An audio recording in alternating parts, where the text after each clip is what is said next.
नमस्कार दोस्तों, स्वागत है आपका यूजीसी नेट इनसाइट के यूट्यूब चैनल पर।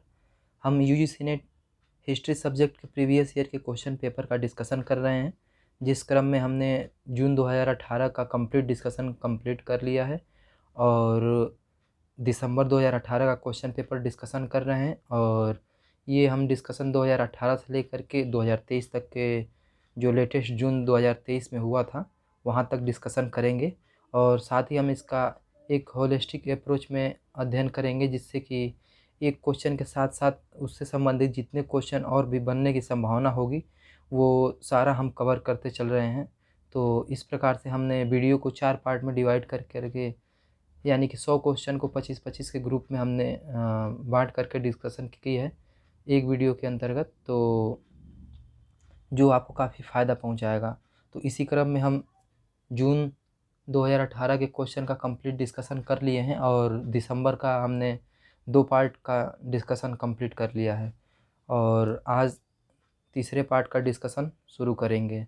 तो चलिए डिस्कशन शुरू करते हैं। इस चैनल पर हम यूजीसी नेट से संबंधित तैयारी कराते हैं, जिसके अंतर्गत फर्स्ट पेपर और सेकेंड पेपर दोनों शामिल है।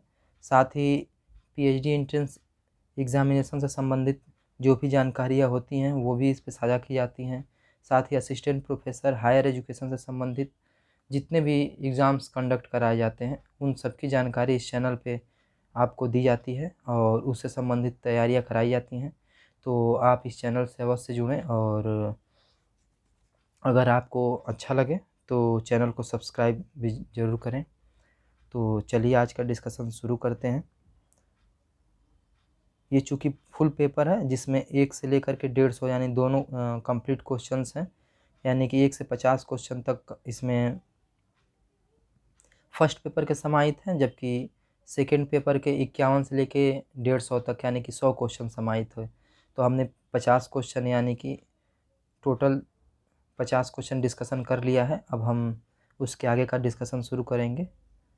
तो यहाँ तक हमने पिछले वीडियो में डिस्कशन की थी, अब इससे आगे।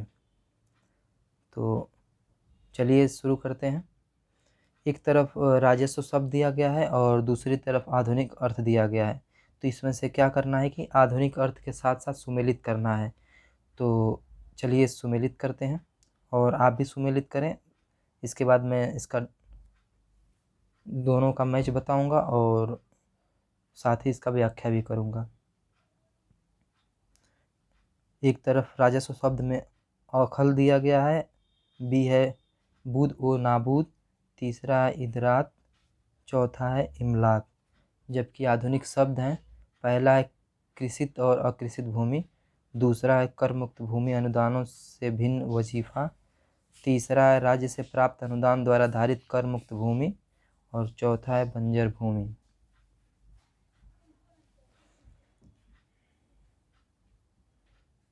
इसके लिए तो इसका सही अर्थ है थर्ड, यानी कि फर्स्ट का ए का फोर्थ होगा, बी का फर्स्ट, सी का सेकंड और डी का थर्ड।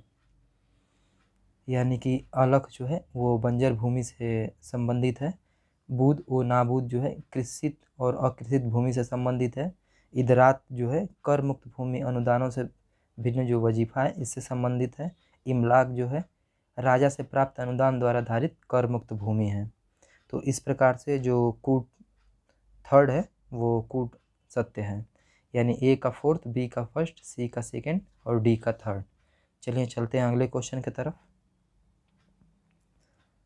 क्वेश्चन नंबर आज का दूसरा क्वेश्चन है, बादशाह शाहजहां और गुरु हरगोबिंद के बीच संघर्ष आखेट के मुद्दे पर था, जिसके कारण एक के बाद एक सैन्य संघर्ष हुए। सिख सेना का नेतृत्व किस पठान ने किया? पहला है फ़ियादी खान, दूसरा है मरहमत खान, तीसरा है पाइंदा खान और चौथा है शाइस्ता खान। इसका सही उत्तर है पाइंदा खान। यानी कि अगर इसकी व्याख्या करने की बात करें तो जो गुरु हरगोबिंद थे और सिखों को एक सैनिक संप्रदाय बना दिया था। अपने ये समर्थकों से इन्होंने धन के बजाय घोड़े और हथियार लेना प्रारंभ किया और ये जो है अमृतसर की किलेबंदी करवाई थी। साथ ही उनका जो मुग़ल बादशाह जो शाहजहाँ था उससे आखेड़ यानी कि जो बात से संबंधित उनका एक मुद्दा हुआ था, उसी मुद्दे पर लेकर के उनसे संघर्ष हुआ था, और जिसमें सिख सेना का जो नेतृत्व है वो पाइंदा खां ने किया था। तो इस प्रकार से इस क्वेश्चन का डिस्कशन कंप्लीट हुआ। चलते हैं अगले क्वेश्चन की तरफ। क्वेश्चन नंबर 3, आज का क्वेश्चन नंबर 3,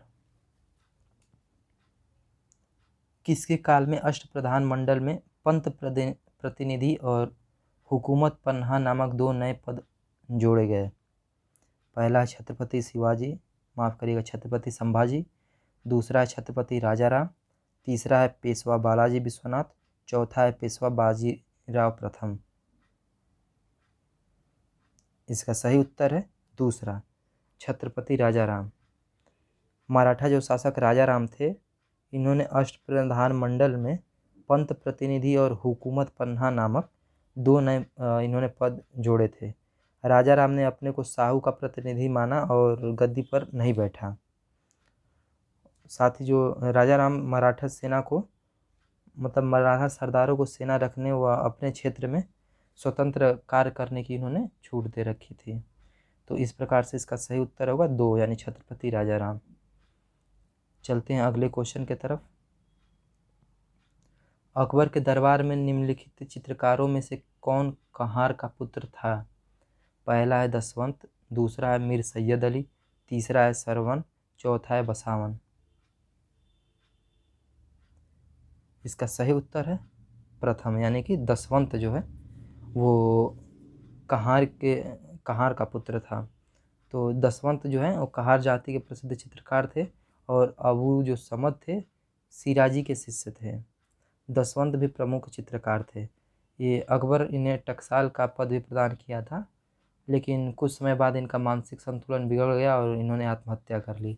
तो ये क्वेश्चन भी पूछ सकता है कि किनका मानसिक संतुलन बिगड़ जाने से आत्महत्या कर ली, कौन सा चित्रकार? तो जो क्या कहते हैं कि दसवंत थे।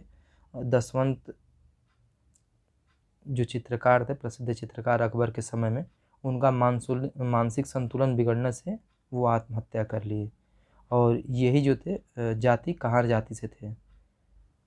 और ये जो है अब्दुल समद सिराजी के शिष्य थे। चलते हैं आगे। चित्रकला की कांगड़ा शैली के मुख्य विषय थे। पहला है कृष्ण राधा, दूसरा है शिव पार्वती, तीसरा है नायिका भेद, चौथा है संयोग और वियोग। इसके लिए कूट दिया गया है। पहला है 1, 2, 3, 4, यानी उपरोक्त चारों कथन सत्य हैं। दूसरा है 1 और 4 सही हैं। तीसरा है 2 और 4 सही है, और चौथा है केवल 1, 2 और 3 सही हैं। तो इसमें से आपको बताना है कि कौन सही है। इसका सही उत्तर है कि उपरोक्त जो चारों कथन हैं, जो चित्रकला की कांगड़ा शैली है उससे संबंधित ये जो चारों कथन हैं, ये चारों कथन सत्य हैं। अगर बात करें कांगड़ा क्षेत्र के शासक जो संसार चंद्र थे, इनकी कला में बहुत ज़्यादा रुचि थी। मतलब जो कश्मीर का जो कांगड़ा एक क्षेत्र था, कश्मीर से जस्ट नीचे, या उस समय कश्मीर में ही सम्मिलित था, तो कांगड़ा क्षेत्र जो है वो वहाँ के शासक संसार चंद्र की जो है वो कला में बहुत ज़्यादा रुचि थी, और इन्हीं के प्रयासों के द्वारा पहाड़ी जो चित्रकला शैली में कांगड़ा शैली बहुत ज़्यादा विख्यात हो गई। कांगड़ा शैली के अगर चित्र समूहों में अगर बात करें तो भागवत पुराण के चित्र जो है, गीत गोविंद के चित्र, बिहारी के सतसैया के चित्र जिसमें कृष्ण राधा के प्रेम का वर्णन किया गया है, प्रकृति प्रेम का वर्णन है, वैष्णव गीतों का चित्रांकन किया गया है, संयोग और वियोग के चित्रों का संबंध बताया गया है, यानी दर्शाया गया है, नल दमयंती की कथा का जो चित्रण किया गया है, इत्यादि इस टाइप की विषय की प्रमुखता से चित्र किए गए हैं। तो इस प्रकार से जो चारों कथन है चारों सही हैं। चलते हैं अगले क्वेश्चन की तरफ। एक तरफ कलाकार हैं और दूसरी तरफ उनकी प्राप्त उपाधि है। कलाकार में अब्दुल समद हैं, अबू हसन हैं, कश्मीर का मोहम्मद हुसैन है, और उस्ताद मंसूर हैं। जबकि दूसरी सूची में जिसमें उपाधि है उसमें जरीन कलम है, नादिर उल असर है, सीरीन कलम है, नादिर उज़्ज़मा है, अब इन दोनों कलाकार को उपाधियों से मैच कराना है। इसके लिए कूट दे रखा है कि आप कूट से मैच कर सकते हैं।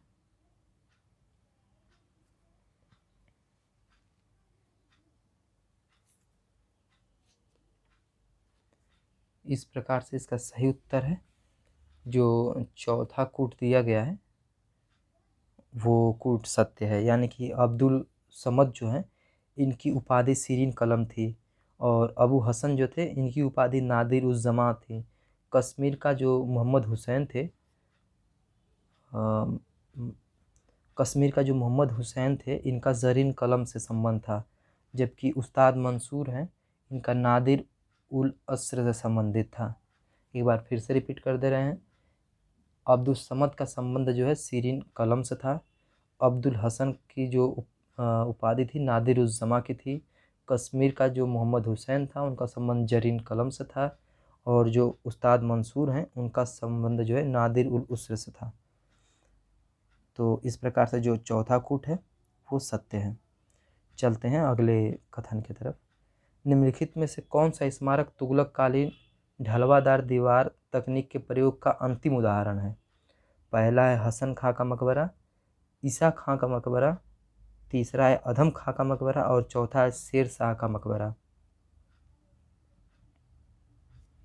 इसका सही उत्तर है ईसा खां का मकबरा।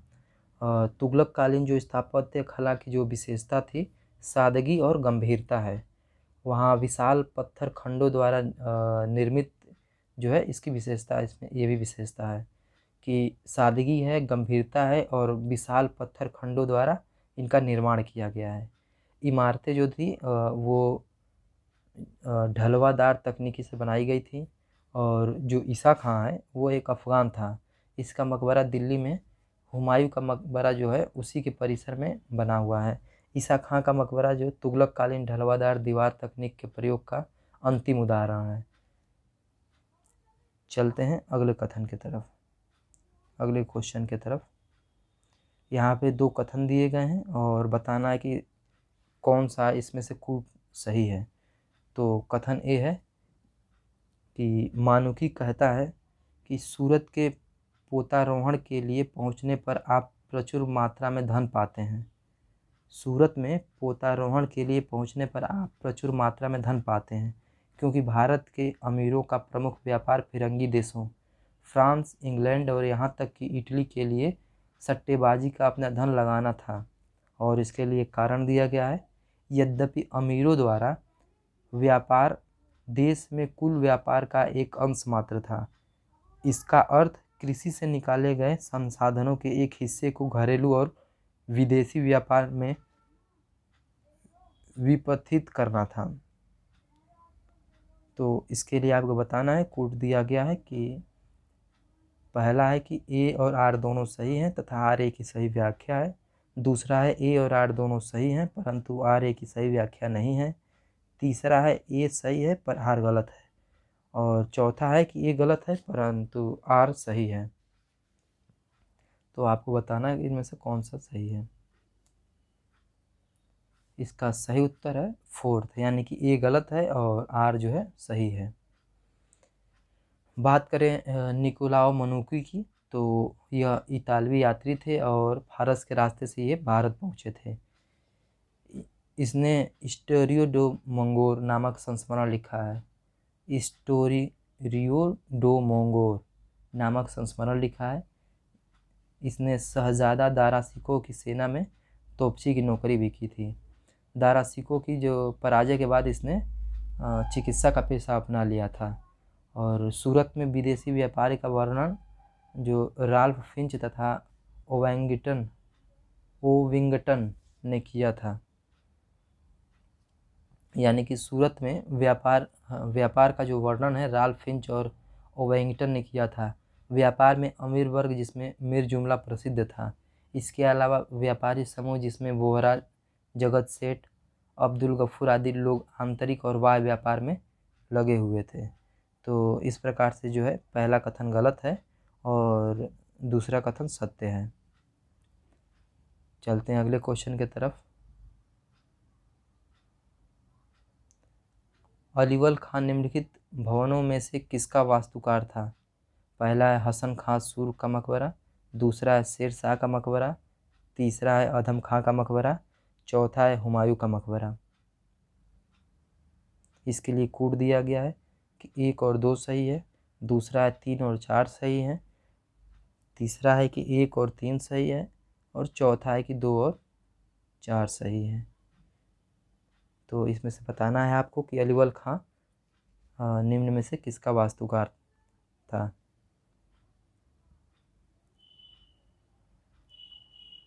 इसका सही उत्तर है पहला, यानी कि 1 और 2 सही है। हसन खां सूर जो हैं ये प्रसिद्ध अफगान शासक शेर शाह सूरी के जो पिता थे। हसन खां सूर तथा शेर शाह सूरी दोनों के मकबरे सासाराम में स्थित हैं। दोनों मकबरों का वास्तुकार अलीवल खां था।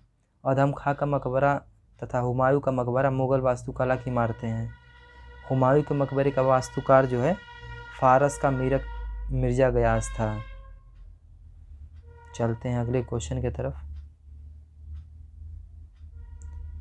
जब राजस्थान की एक रियासत के चारण अपने राजा के द्वारा स्वयं पर अत्याचार के बारे में मुगल बादशाह से शिकायत करने गए तो बादशाह ने यह कह कर कि वह मोटा राजा है उनकी शिकायत की अनदेखी कर दी। राजा रियासत और मुगल बादशाह जिसने उसे मोटा राजा कहा, निम्नलिखित में से पहचान कीजिए।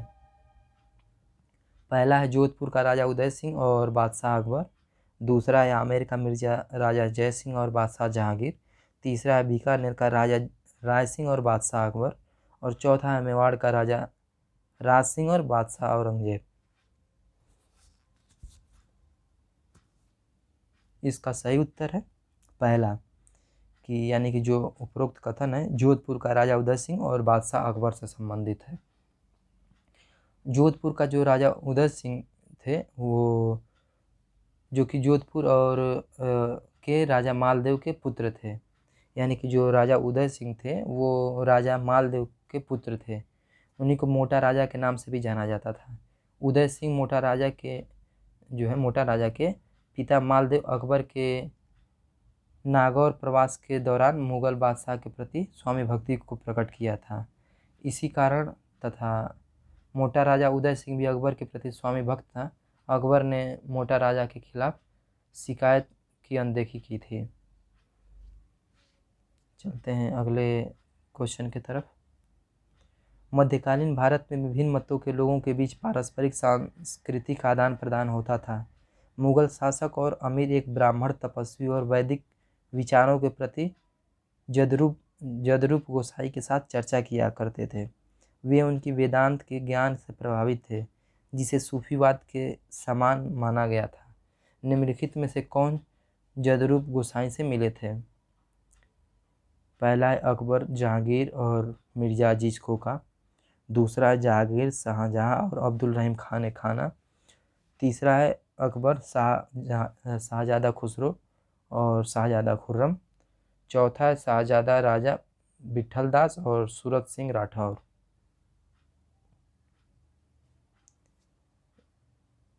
इसका सही उत्तर है पहला, यानी कि जो पहला कथन है वो सत्य है। अगर बात करें इसकी व्याख्या की तो जो जदरूप गोसाई जो हैं एक तपस्वी ब्राह्मण थे, वह वैदिक विचारधारा के समर्थक थे। मध्यकालीन भारत में विशेषकर अकबर के समय में विभिन्न मतों के लोगों में पारस्परिक सांस्कृतिक आदान प्रदान होता रहता था। अकबर ने हिंदू, पारसी, जैन आदि जो भारत में उस समय प्रचलित धर्म के लोग थे वो धार्मिक चर्चाओं में भाग लिया। उसने फतेहपुर सीकरी में 1575 ईस्वी में इबादत खाने का निर्माण कराया, और जिससे प्रारंभ में केवल मुस्लिम मतावलंबी परिचर्चा करते थे। यानी कि अकबर ने फतेहपुर सीकरी में 1575 ईस्वी में इबादत खाने का निर्माण कराया, और जिसमें शुरू में केवल मुस्लिम मतावलंबी जो थे, जो इस्लाम धर्म से संबंध रखते थे, वो उस चर्चा में भाग लेते थे। किंतु बाद में 1578 ईस्वी में सभी मतावलंबियों को इबादत खाने में आमंत्रित किया गया।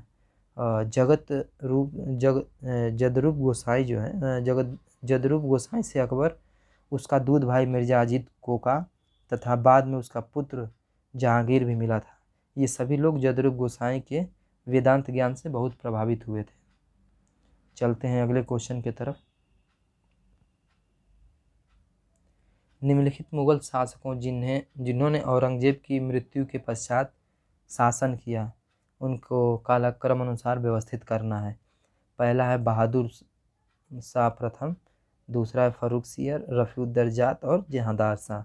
इनका क्रम बताना है आपको कि किस क्रम में इन्होंने शासन किया था।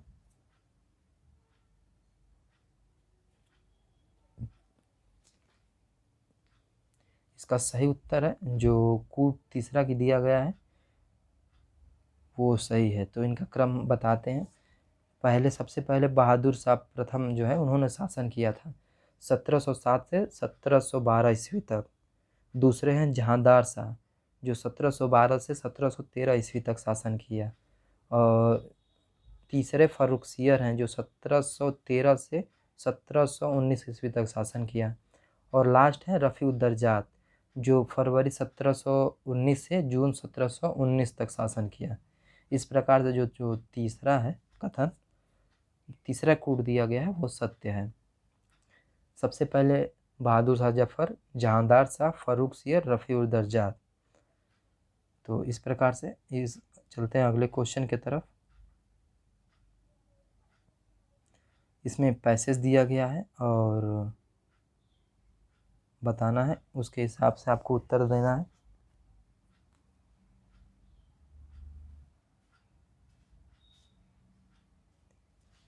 यहाँ मार्को पोलो के निम्नलिखित विवरण को पढ़िए और इसके बाद दिए गए प्रश्नों का उत्तर दीजिए।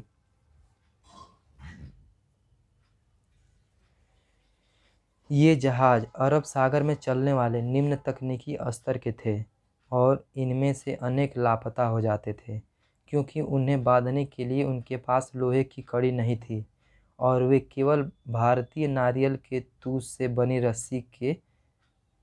रस्सी से एक साथ सिले होते थे। वे इस तूश को तब तक कूटते थे जब तक कि यह घोड़े के बाल की भांति नहीं हो जाता था और उससे वे रस्सी बुनते थे और इससे जहाज़ों के तख्ते को सिलते थे। यह मजबूत रहता था और समुद्र के पानी से इसमें जंग नहीं लगती थी, किंतु यह तूफान के तफेड़ों को भली भांति नहीं सह सकेगा। जहाज़ों पर डामर नहीं लगे हैं, अपितु इन पर मछलियों का तेल लगाया गया है। उनमें मलतूल, पतवार और पाल हैं और इनमें कोई नौतल नहीं है, किंतु जब माल लादे जाते हैं तो उन्हें ढकने के लिए केवल एक आवरण है। यह आवरण चमड़े का होता है और इन चमड़ों के ऊपर वे घोड़े रखते हैं जिन्हें वे होर्मुज से यानी कि भारत की बिक्री के लिए लेकर आते हैं। कील बनाने के लिए उनके पास लोहा नहीं है और यही कारण है कि वे अपने जहाज निर्माण में केवल लकड़ी की कील का प्रयोग करते हैं तथा उसके बाद तख्ती को रस्सी से सील देते हैं, जैसा कि मैंने आपको बताया है। इसलिए इस जहाज़ों का समुद्र यात्रा पर जाना जोखिम भरा कार्य है और उनमें से अनेक लापता हो जाते हैं क्योंकि भारत में समुद्र में तूफान बहुत भयानक होते हैं। तो अब ये उनका सेंटेंस था मार्को पोलो का। अब इससे संबंधित क्वेश्चन बनेंगे, उसका आपको उत्तर देना है। क्वेश्चन नंबर 113, भारतीय जहाज़ों में तख्तों को जोड़ने के लिए निम्नलिखित में से किस तकनीकी का प्रयोग किया जाता था? उत्तर दिया गया ऑप्शन है कावल, धातु तलछट, गहनी तकनीक, ग्रूव तकनीक। इसका सही उत्तर है ग्रूव तकनीक। अगर बात करें ग्रूव तकनीक की तो मार्को पोलो ने पांड्य नरेश मारवर्मन कुलशेखर के शासनकाल में दक्षिण भारत में भारत की यात्रा की थी और इन्होंने पांड्य साम्राज्य की समृद्धि और विदेशी व्यापार एवं राजा के न्याय की प्रशंसा की है। मार्को पोलो ने भारतीय क्षेत्र में बनने वाले जलयान निर्माण का इन्होंने विस्तृत विवरण दिया है, जिसमें उन्होंने तकनीकी और संसाधनों की कमी की ओर आकृष्ट किया है। उसने भारतीय जहाज़ों में तख्तों को जोड़ने वाली रैबिटिंग और ग्रूव तकनीकी के प्रयोग होने की बात कही है।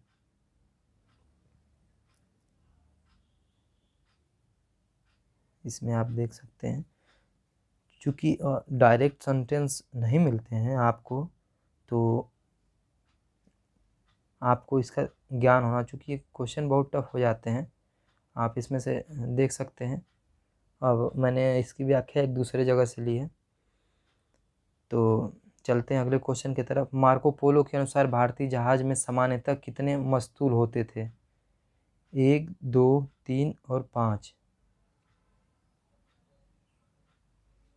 तो इसमें देख सकते हैं, इसमें दिया गया है कि मार्को पोलो के अनुसार एक मस्तूल होता था। यहाँ आप देख सकते हैं दिया हुआ है।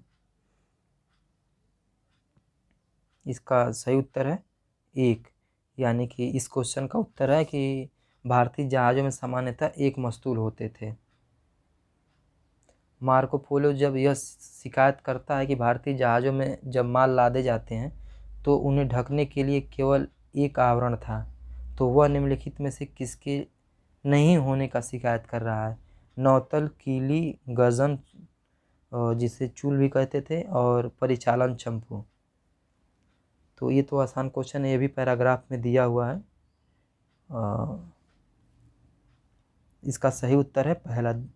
उसमें भारतीय जहाज़ों में माल लदने पर ढकने के लिए एक आवरण होता था, वह जहाज़ में नौतल यानी डेक के जो डेक है, डेक के न होने की शिकायत करता है।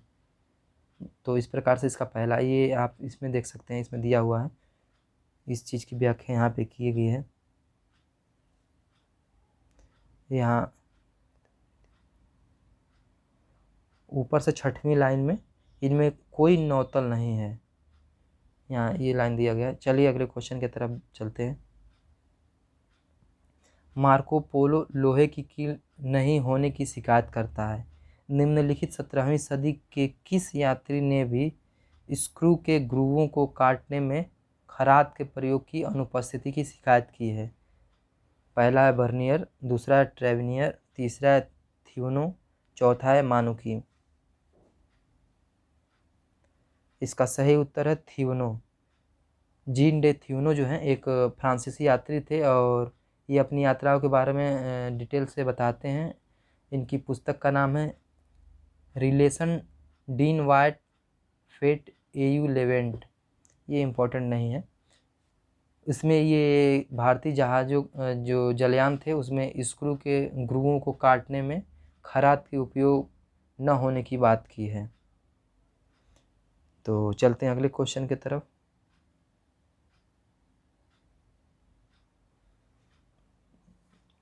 जेम्स मिल,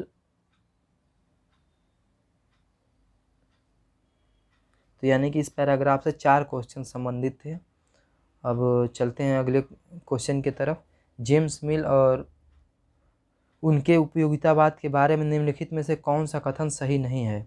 इसकी बताने इसके लिए 4 ऑप्शन दिए गए हैं। पहला है उपयोगितावादी होने के नाते जेम्स मिल संस्कृत और फारसी विद्या में दृढ़ समर्थक थे।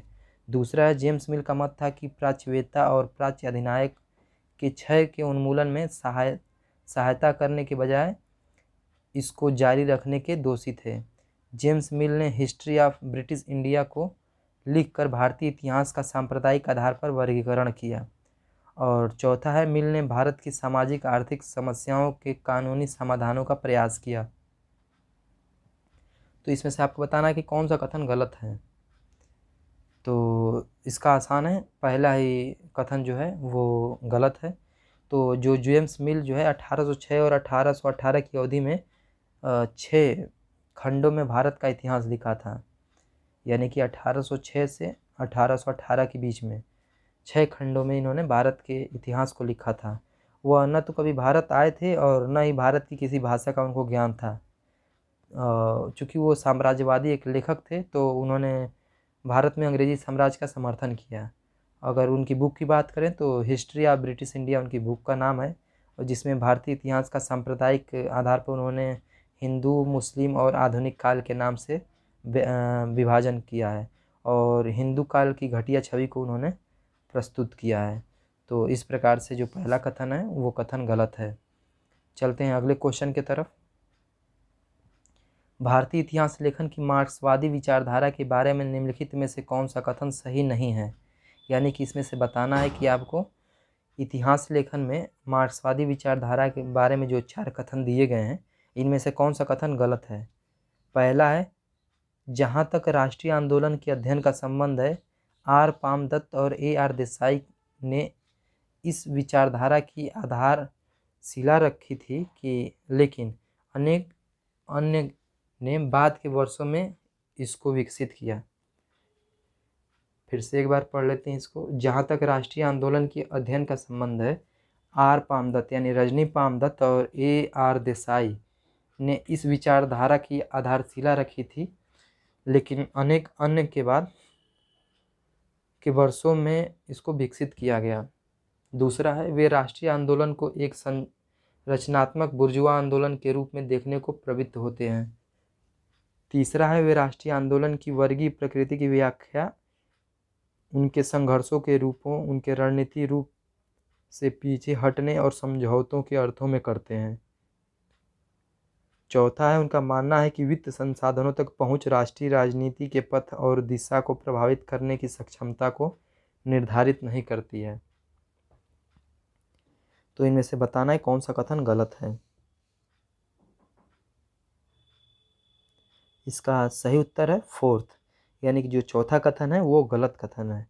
अगर मार्क्सवादी इतिहास लेखन में कुछ संकीर्ण जो मार्क्सवादी इतिहासकार थे उनका मानना था कि वित्तीय संसाधनों की जो पहुंच है, पहुंच से राष्ट्रीय राजनीति का रास्ता तय करने और उसको दिशा देने की शक्ति निर्धारित होती थी। उनका राष्ट्रीय आंदोलन के प्रति नज़रिया दृष्टिकोण संकीर्ण और एकपक्षीय है। तो चलते हैं अगले कथन की तरफ। बाकी जो ऊपर से 3 कथन हैं वो सत्य हैं और जो चौथा है वो गलत है, उसकी हमने व्याख्या भी कर दी। चलते हैं अगले क्वेश्चन की तरफ। निम्नलिखित राजनीतिक संगठनों को उनकी स्थापना के आधार पर कालानुक्रम में व्यवस्थित कीजिए और नीचे दिए गए कूट में से सही उत्तर चुनिए। पहला है द मद्रास महाजन सभा, दूसरा है द पूना सार्वजनिक सभा, तीसरा है द इंडियन एसोसिएशन और चौथा है द बॉम्बे प्रेसिडेंसी एसोसिएशन। इसके लिए 4 ऑप्शन दिए गए हैं और इनमें से आपको बताना है कि किस क्रम में ये हैं। तो सही उत्तर है जो तीसरा कूट है वो सही है, यानी कि 2, 3 फिर 1 और 4। तो बात करें पहले की, द पूना सार्वजनिक सभा, ये 1870 में महादेव गोविंद रानाडे द्वारा पूना में इसकी स्थापना की गई थी। दूसरा है, जो क्रम के हिसाब से मैं बता रहा हूँ, क्रम से बता रहा हूँ, पहला द पूना सार्वजनिक सभा है जो 1870 में महादेव गोविंद रानाडे द्वारा पूना में स्थापना की गई। दूसरा है द इंडियन एसोसिएशन 1876 में यानी 1876 में सुरेंद्र नाथ बनर्जी तथा आनंद मोहन बोस द्वारा कलकत्ता में स्थापना की गई। और तीसरा जो है द मद्रास महाजन सभा 1884 में यानी 1884 में राघवाचारी तथा आनंद चारू द्वारा मद्रास में स्थापना की गई। और जो चौथा है द बॉम्बे प्रेसिडेंसी एसोसिएशन, ये 1885 में फिरोज शाह मेहता व अन्य द्वारा बम्बई में किया गया। तो इस प्रकार से जो तीसरा कथन है ये सत्य है। चलते हैं अगले कथन की तरफ और अगले क्वेश्चन की तरफ। कौन 1857 के विद्रोह को राष्ट्रीय आंदोलन के स्रोत के रूप में मानता है? पहला है PC जोशी, दूसरा है EP रॉबर्ट्स, तीसरा है पर्सिवल स्फीयर, चौथा है सुमित सरकार। तो आपको बताना है कि इनमें से कौन राष्ट्रीय आंदोलन के स्रोत के रूप में 1857 के विद्रोह को देखता है। इसका सही उत्तर है PC जोशी, यानी कि इनका पूरा नाम पूरन चंद्र जोशी था और ये भारत में साम्यवादी नेता थे। इन्होंने कई ठे पुस्तकें लिखी। रिबेलियन इन्होंने लिखी, इनकी पुस्तक का नाम रिबेलियन है। फिर 1857 है, ए सिम्पोजियम नाम से भी इन्होंने पुस्तक लिखी। और ये 1857 के विद्रोह को राष्ट्रीय आंदोलन के स्रोत के रूप में मानते हैं। तो इनकी जो हमने पुस्तकों का नाम बताया है, रिबेलियन, 1857 और ए सिम्पोजियम, तो इन दोनों पुस्तक को नोट कर लीजिएगा, एग्जाम की दृष्टि से भविष्य में ये पूछे जा सकते हैं। चलते हैं अगले क्वेश्चन की तरफ। वल्लभाचार्य के अनुयायियों ने 1862 से 63 में किसके विरुद्ध द महाराज लाइबल केस दायर किया था? पहला है करसन दास मूलजी, दूसरा डॉक्टर भाऊ दास जी, तीसरा है धीरज राम दलपत राम, चौथा है नर्मदा शंकर लाल शंकर। तो बताना है कि किसके विरुद्ध इसमें से द महाराज लाइबल केस दायर किया गया था वल्लभाचार्य के अनुयायियों द्वारा। इसका सही उत्तर है पहला, करसनदास मूलजी। अगर बात करें करसनदास मूलजी तो गुजरात के पत्रकार, लेखक और समाज सुधारक थे। इन्होंने सत्य प्रकाश नाम से गुजराती में साप्ताहिक पत्र निकाला था, जिसमें उन्होंने वल्लभाचार्य के पुष्टि मार्ग वैष्णव पर अपने विचार व्यक्त किए थे, जिसमें वल्लभाचार्य के अनुयायियों ने उनको पसंद नहीं किया था और उन पर 1862 में द महाराजा लाइबल केस दायर कर दिया था। तो इसका सही उत्तर करसनदास मूलजी है। और इनके बारे में बताया कि इन्होंने सत्य प्रकाश नाम से गुजराती साप्ताहिक पत्र निकाला था। तो चलिए अगले क्वेश्चन की तरफ चलते हैं। प्रार्थना समाज के सिद्धांतों के विषय में निम्नलिखित में से कौन सा वक्तव्य सही नहीं है? यानी कि बताना है कि इनमें से कौन सा कथन गलत है। पहला है यह आस्था की ईश्वर एक है और उसका कोई रूप नहीं होता। दूसरा है मनुष्य की जातियों के उन्मूलन और विश्व बंधुत्व में विश्वास। तीसरा है हिंदू समाज से एक भिन्न संप्रदाय बनाने में विश्वास। चौथा है सामाजिक प्रगति के आधार के रूप में मध्ययुगीन संतों की कृति को अंगीकार करने में विश्वास। तो आपको बताना है कि इनमें कौन सा गलत है। इसका सही उत्तर है थर्ड, यानी हिंदू समाज से भिन्न एक संप्रदाय बनाने में इनका विश्वास नहीं था।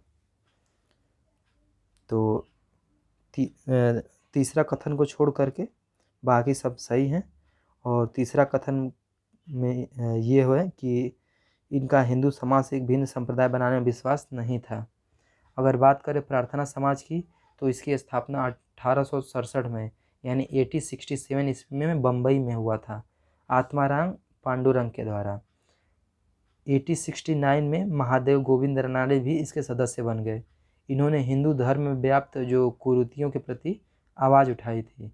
प्रार्थना समाज में सामाजिक सुधार की दिशा में कार्य किया गया था, जैसे कि बाल विवाह, पर्दा प्रथा, बहुविवाह, जाति पात का विरोध किया गया था और स्त्री शिक्षा, विधवा विवाह को प्रोत्साहित किया गया था। इन्होंने हिंदू समाज में रहकर ही उसमें सुधार की बात करने का बात किया था, न कि इससे अलग होकर के।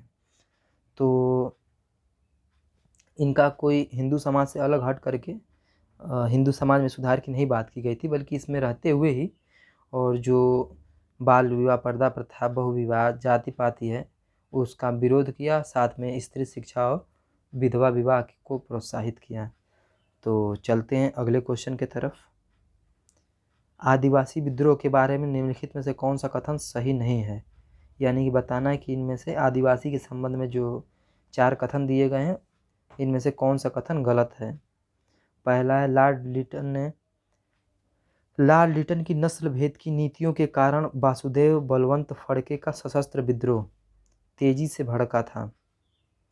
दूसरा है राजमहल की पहाड़ियों में के संथालों ने 1855 में विद्रोह किया क्योंकि वे राजस्व अधिकारियों के दुर्व्यवहार तथा पुलिस, जमींदारों और साहूकारों के अत्याचार से तंग आ गए थे।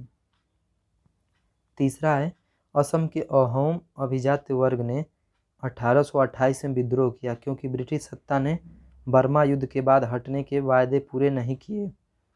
और चौथा है ओखा मंडल के बाघेराओं ने 1818 से 1819 के विद्रोह 1819 में विद्रोह किया क्योंकि ब्रिटिश सरकार की सहायता से बड़ौदा के गायकवाड़ शाखा ने बलपूर्वक वसूली की।